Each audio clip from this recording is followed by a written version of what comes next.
메리 크리스마스. 예수님이 탄생하신 성탄을 기념하는 예배에 오신 여러분을 주님의 이름으로 환영하고 축복합니다. 자, 예수님이 언제 태어나셨습니까? 자, 오늘 누가복음 2장 1절에 의하면 어떻게 이야기하고 있죠? 이 일은 자, 로마의 황제 가이샤, 황제의 친구가 카이샤죠. 가이샤 아구스도가 통치하던 때, 그리고 구레뇨가 수리아, 아시리아 위쪽에 있는 수리아 총독일 때, 자, 이들 통치자들이 호적하라고 한 후 사람들이 호적하러 막 움직이던 그때 예수님이 태어나셨다. 누가가 이렇게 정확한 시기를 기록하고 있는 것은 예수님의 탄생 사건이 어떤 시장에서 떠도는 이야기 또는 근거 없는 이야기가 아니라 정확한 역사적 배경을 가지고 있는 역사적 사건, 실제적 사건이라는 것을 밝히기 위해서 통치자들의 이름을 이렇게 기록하고 있는 것입니다. 자, 통치자들은 식민지 사람들을 관리하기 위해서 또 세금을 걷어들이기 위해서 호적하게 하지만 하나님은 이를 통해서 요셉과 마리아가 베들레헴에 가서 예수님을 낳게 하는 방편으로 삼으신 것입니다. 요셉은 원래 솔로몬의 자손이에요. 그리고 마리아는 나단의 자손이에요. 자, 근데 솔로몬의 어머니가 누구죠?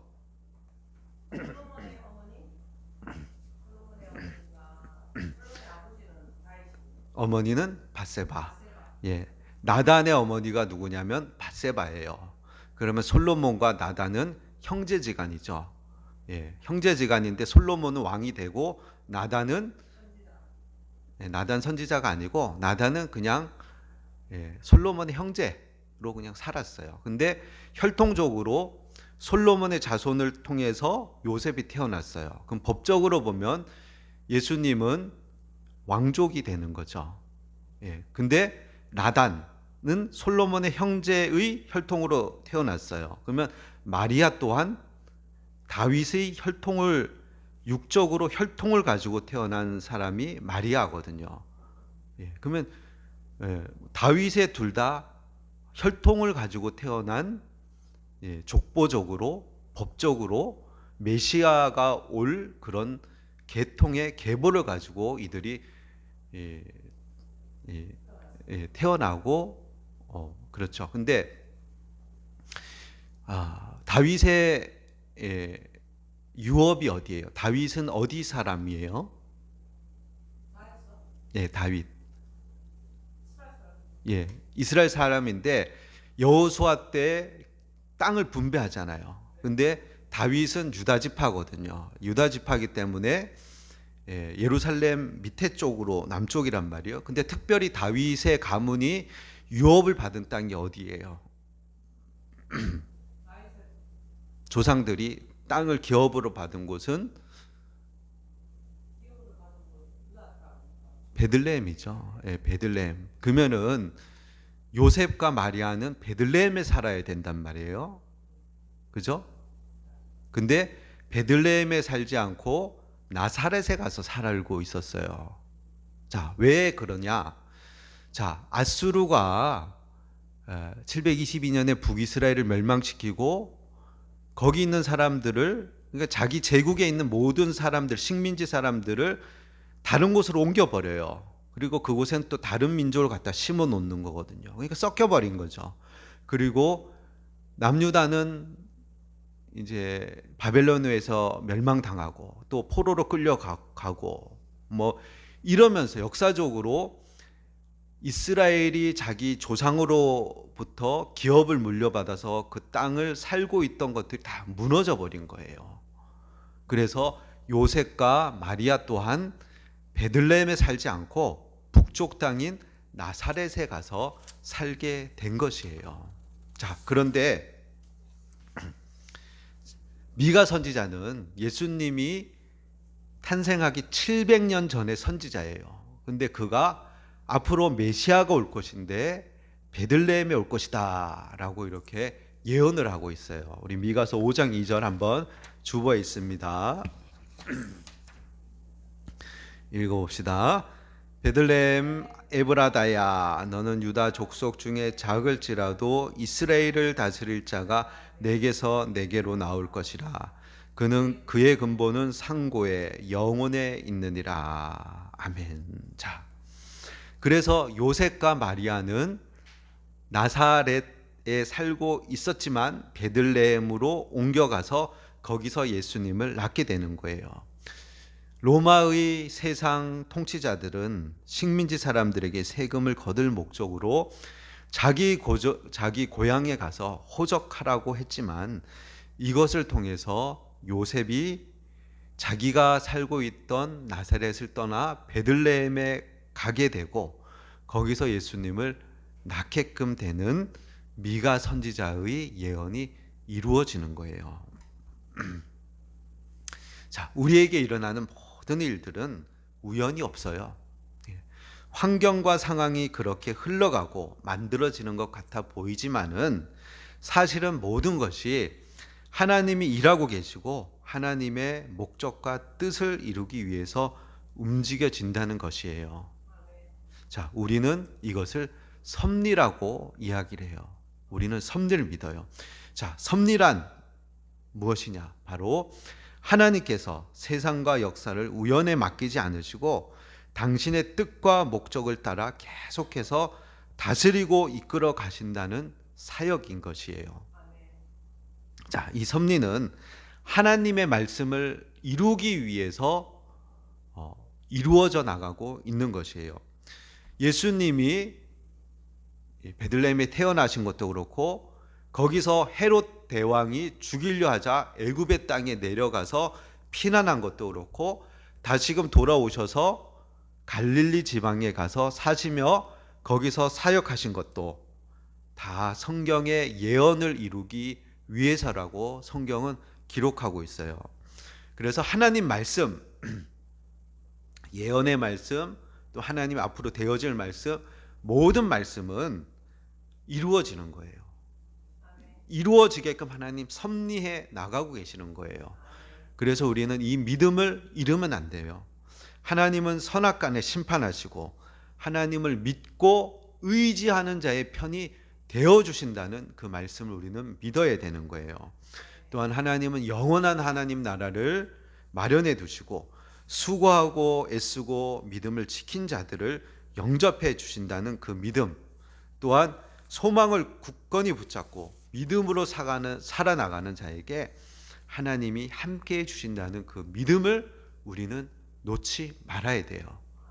우연히 일어나는 일은 없어요. 하나님이 다 주관하시고 인도하시고 하나님이 운행해 나가신다는 그 믿음을 꼭 가지시기 바랍니다. 자, 우리 5절 말씀 에서 7절 말씀까지 우리 한번 또 읽어봅시다. 그 약혼한 마리아와 함께 호적하러 올라가니 마리아가 이미 잉태하였더라. 거기 있을 그때 해산할 난이 차서 첫 아들을 낳아 강보에 싸서 아멘. 자, 5절 말씀에 표현이 좀 주목해서 봐야 돼요. 그 약혼한 마리아와 호적하러 올라가니. 자, 마리아, 이 표현에 의하면 마리아가 임신하면 안 돼요. 왜냐하면 약혼한 마리아거든요. 예, 결혼을 했다고 기록하지 않고 결혼을 할 것인 약혼한 마리아와 호적하러 갔는데 이미 잉태했다, 이렇게 기록하고 있는 거예요. 결혼도 하지 않고 잠자리도 하지 않은 여인이 잉태하였다. 어떻게 이것이 가능합니까? 어떻게 마리아가 임신할 수 있습니까? 자, 우리 1장 34절 누가복음 1장 34절 35절 어떻게 가능한지 한번 알아봅시다. 34절. 마리아가 천사에게 말하되 나는 남자를 알지 못하니 어찌 이 일이 있으리까. 천사가 대답하이르되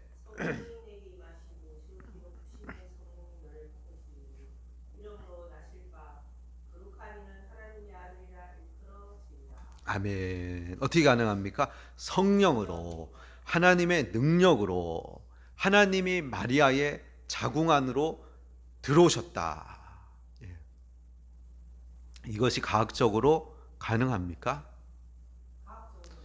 과학적으로 불가능합니다. 그러나 온 우주를 만드시고 이 온 우주에 과학의 질서를 넣어서 섭리하게 하시는, 예, 이 과학도 하나님의 섭리 중에 하나거든요.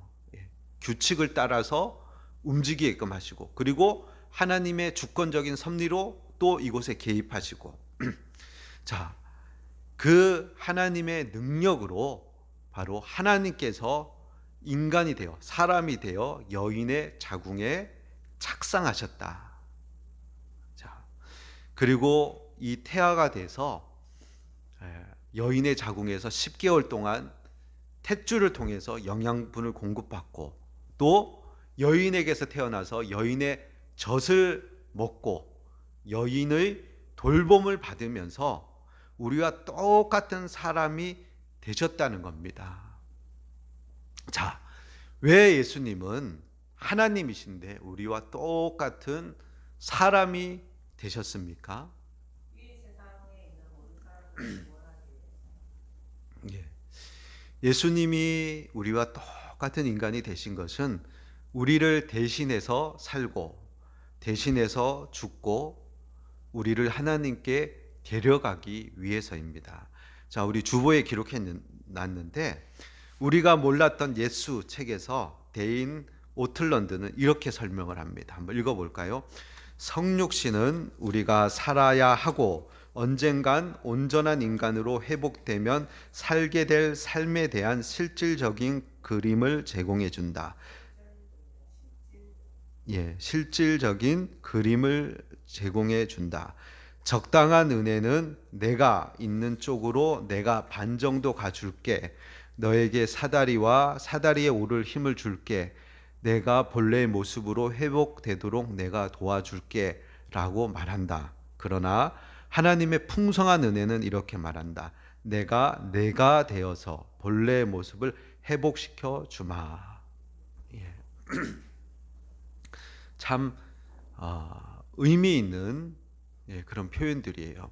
자, 구약 성경은 우리에게 보여주는 것이 하나님의 뜻과 성품을 보여주고 우리가 가야 될 길을 보여줘요.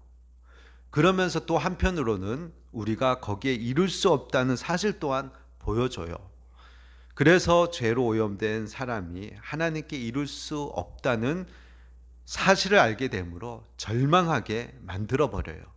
그러나 그 절망 가운데도 다시금 소망을 갖게 하는 것이, 그런 우리를 위해서 하나님이 우리를 찾아오신다는 거예요. 그래서 구약은 뭐냐면, 올드 테스트먼트, 하나님의 옛날 약속이 뭐냐면 하나님이 우리를 찾아오신다는 거예요. 창세기 3장 15절에부터 원복음부터 계속 얘기하는 게 뭐냐면 하나님이 우리를 찾아오신다는 거예요. 그것도 인간이 되어서 우리를 찾아와 우리와 함께 또 우리 속에서 우리를 붙잡아 하나님께로 이끌어 가신다는 거예요. 그 소망의 성취가 바로 예수님의 탄생의 사건인 거예요. 자, 성탄의 사건은 세상을 만드신 하나님이 시간 안으로, 공간 안으로 들어오신 사건인 거예요. 세상을 만드신 분이 베들레헴이라는, 예. 그래, 왜 제가 생각을 해봤어요. 왜 베들레헴이지? 자, 우리가 베들레헴에 가보면 척박해요, 땅이. 예, 척박하잖아요. 척박한 땅에 좋은 땅도 많은데 왜 하필 베들레헴이지? 그리고 또 2025년 전이라는 특정한 시간 가운데 하나님이 들어오신다는 거예요. 근데 그것도 지각이 있는 성인의 상태로 오시는 것이 아니고 엄마의 도움을 받아야 되는 갓난아기로 오셨다는 거예요. 그리고 사람이 겪어야 할 모든 아픔, 죄를 빼고는 모든 것을 다 겪고 다 경험하셨다는 거예요.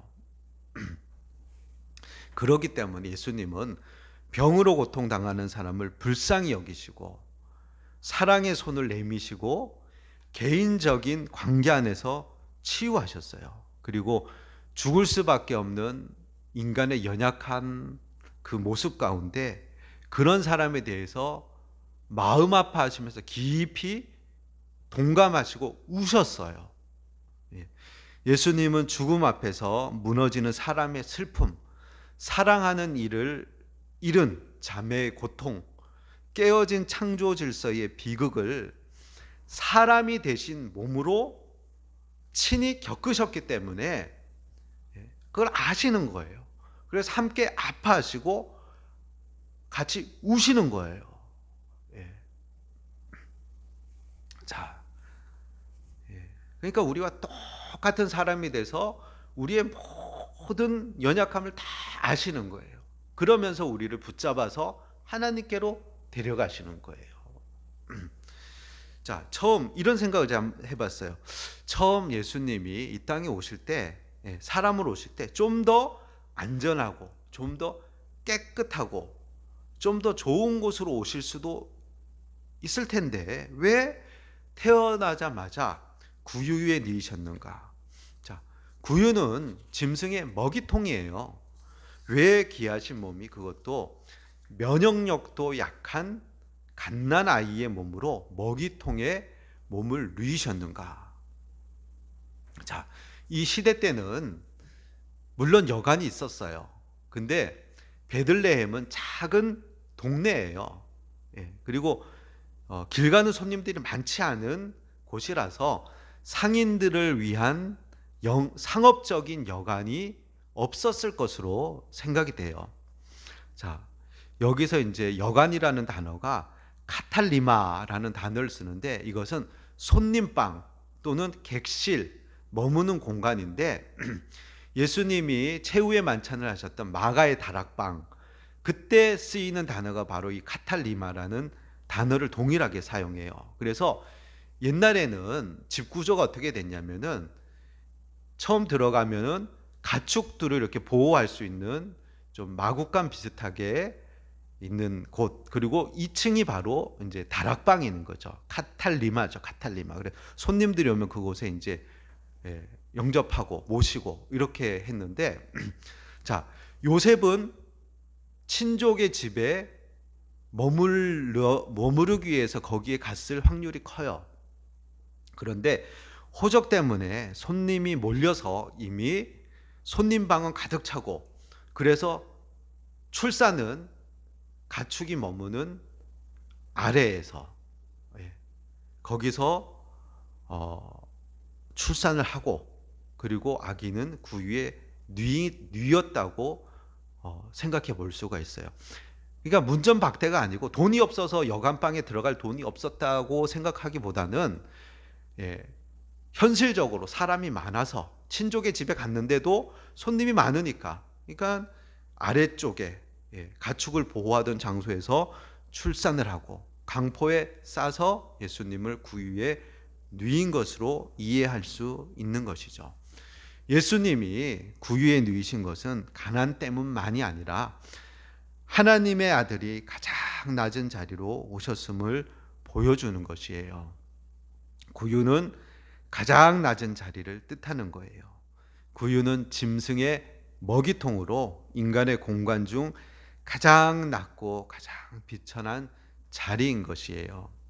하나님의 아들은 위에서 군림하려고 오지 않으시고 아래로 더 이상 내려갈 수 없는 곳까지 그렇게 내려오셨다는 거예요. 자, 우리가 어떤 공적 임무를 수행하러 어떤 타 지역에 간다. 그랬을 때는 이왕이면 좋은 호텔에 머물길 원하죠. 그리고 좋은 음식들 먹으면서 불편하지 않게끔 우리가 맡은 임무만 잘 수행하고 빨리 돌아오기를 원할 거예요. 근데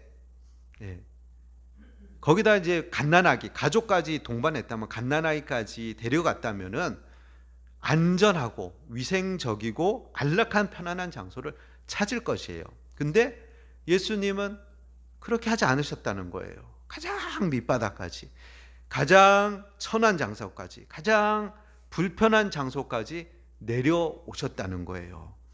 빌립보서 2장 7절에는 이렇게 말씀하시죠. 우리 주보에 한번 읽어볼까요?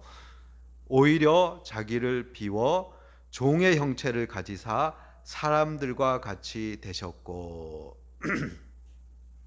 자, 종이 되기로 작정을 하시고 오신 것처럼 오셨다는 거예요. 왜 이렇게 낮은 자리에 오셨어요? 그들과 함께 하시기 위해서. 자, 그리고 그 귀하신 예수님의 탄생의 기쁜 소식을 처음 천사들에게 전해받은 사람이 누구죠? 자, 우리 8절부터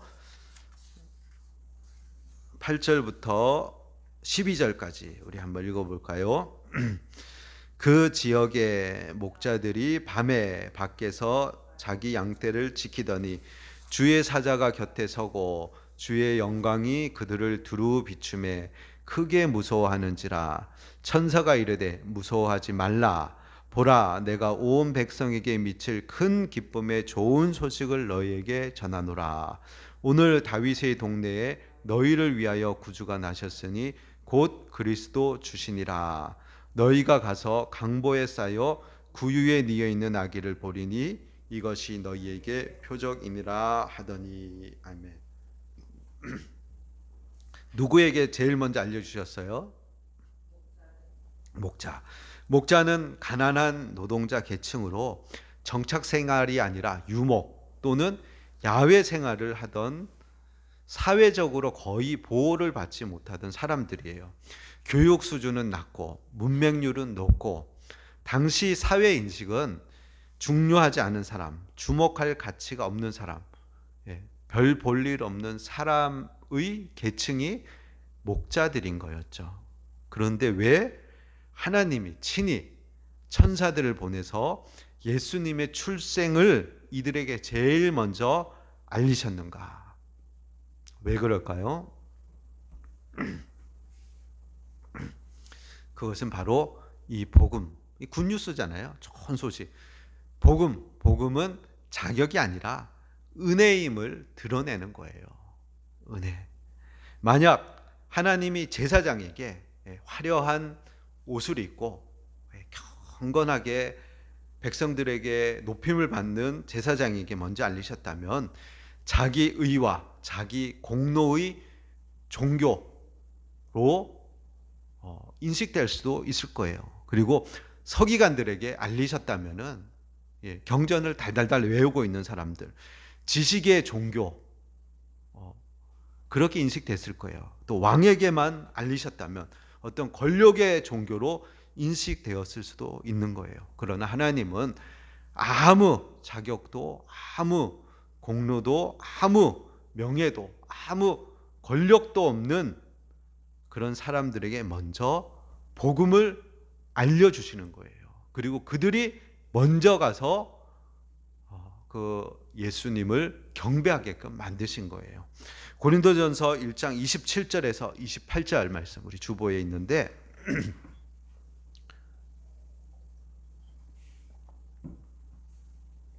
같이 읽어볼까요? 그러나 하나님께서 세상의 미련한 것들을 택하사 지혜 있는 자들을 부끄럽게 하려 하시고 세상의 약한 것들을 택하사 강한 것들을 부끄럽게 하려 하시며 하나님께서 세상의 천한 것들과 멸시받는 것들과 없는 것들을 택하사 있는 것들을 폐하려 하시나니. 아멘. 성탄은 이렇게 선언하고 있는 거예요. 구원은 자격 있는 사람의 보상이 아니라 하나님의 일방적인 선물이다. 그래서 우리는 받을 만한 그런 자격은 없는데 그냥 받는 거죠. 그래서 하나님의 은혜인 거예요. 자, 13절, 14절 우리 또 읽어볼까요? 자, 성경 13절, 14절. 호련히 수많은 천군이 그 천사들과 함께 하나님을 찬송하여 이르되 지극히 높은 곳에서는 하나님께 영광이요 땅에서는 하나님이 기뻐하신 사람들 중에 평화로다 하니라. 아멘. 자, 천사들의 말은 단순한 이렇게 소식을 전하는 것으로 끝나는 게 아니고 예수님 탄생 앞에서 천사들이 탄성이 터져 나오는 거예요. 그래서 하나님의 공식적인 찬양이자 예배가 되는 거예요. 그러니까 천사들이 흠모하고 살펴보길 원하는 것이 이 복음이라는 거예요. 천사들도 놀라는 거예요. 어떻게 하나님이 아기 예수가 아기가 되어서 베들레헴에 태어나는가? 찬양하는 하늘에서는 지극히 높은 곳에서는 하나님께 영광이요 땅에서는 기뻐하심을 입은 사람들 중에 평화로다. 하늘에는 영광, 땅에서는 평화 하면서 천군 천사들이 찬양하는 거죠. 자, 이것들을 목자들이 본 거예요. 자, 우리 15절에서 20절까지 우리 읽어봅시다.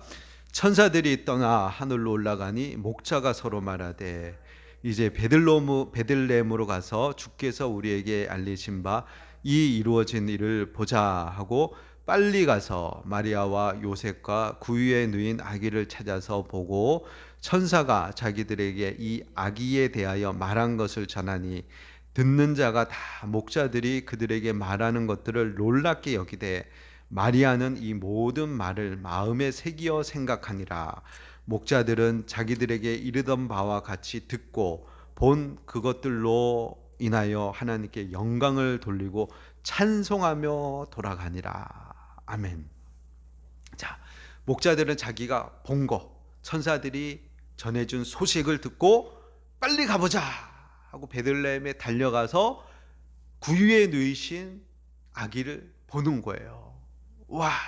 그리고 사람들에게 자기들이 본 것들을 말해주는 거예요. 천군 천사가 이렇게 얘기했다. 그들이 찬양했다. 이렇게 얘기해 주는 거예요. 그러니까 듣던 사람들이 듣고 다 놀라는 거죠. 와, 이런 일이 있었네. 그리고 마리아는 그 말을 마음에 새기어 생각하는 거예요. 목자들은 눈으로 다시 한번 확인하고 하나님을 찬송하고 돌아가요. 어디로 돌아갔어요? 목자들이 어디로 돌아갔어요? 자기 일하는 장소로 다시 양치러 들로 자기 생업으로 다시금 돌아갔다는 거예요. 자, 사랑하는 우리 본교회 성도 여러분, 자, 우리는 누가복음 2장을 통해서 성탄이 무엇인지 살펴보았습니다. 자, 성탄은 동화가 아니라 만들어낸 이야기 아니라 역사 속 사건인 거예요. 로마 황제의 명령과 사람들의 이동 속에서 하나님은 이미 오래전 약속하신 약속을 조용하지만 정확하게 이루고 계셨던 것이에요. 사람들은 자기 뜻대로 움직였지만 역사는 하나님의 말씀대로 이루어져 가고 있었던 것입니다. 자, 예수님은 안전하고 깨끗한 자리에 오시지 않으셨습니다. 갓난아이의 몸으로 강보에 쌓여 구유라는 가장 낮은 자리에 누이셨습니다. 이는 가난 때문만이 아니라 하나님의 선택이었어요. 하나님의 아들은 위에서 군림하러 오신 것이 아니라 아래로 가장 낮은 자리까지 내려와. 왜 가장 낮은 자리까지 내려왔어요? 우리와 함께 하시기 위해서.